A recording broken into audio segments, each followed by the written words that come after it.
চলো ওই পাশে চাচার দোকান থেকে কিছু আপেল কিনে নিয়ে যাই।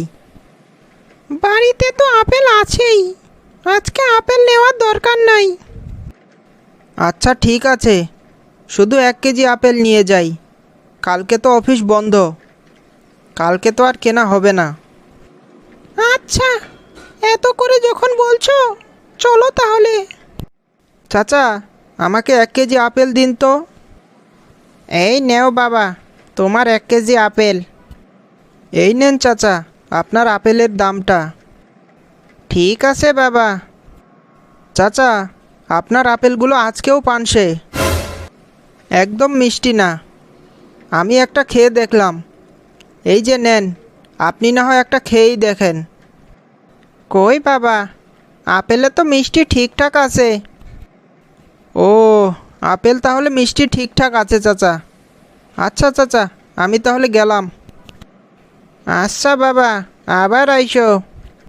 আচ্ছা, তুমি প্রতিদিন বৃদ্ধ চাচার সাথে মিথ্যা বলো কেন? আপেলগুলো আমি খেয়ে দেখেছি, বেশ ভালো এবং মিষ্টি। আসলে আপেলগুলো মিষ্টি, আমি সেটা জানি, কিন্তু তুমি দেখোনি বৃদ্ধ চাচার চেহারাটা অনেক মায়াবী। অনেক কষ্টে তার পেটের খাবার জোটে।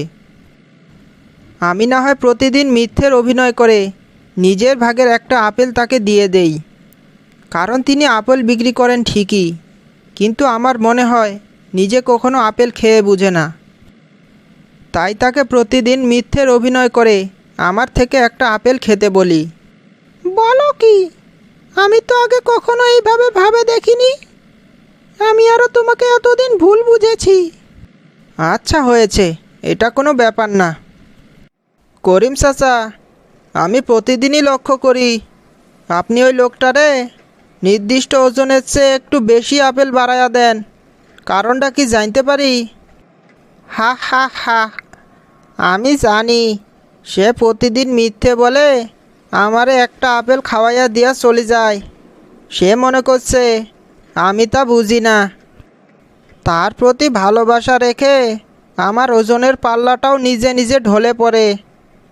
কিছু কিছু মায়া, মমতা, ভালোবাসা এগুলা বর্ণনা করে বোঝানো যায় না, বুঝছো? এইগুলা টাকার পরিমাপেও মাপা যায় না, এগুলা শুধু অনুভব করা যায়। বুঝতে পারলে এবার? হ, বুঝতে পারছি করিম চাচা। আপনারা তার মধ্যে গোপনে অনুভূতির আদান প্রদান।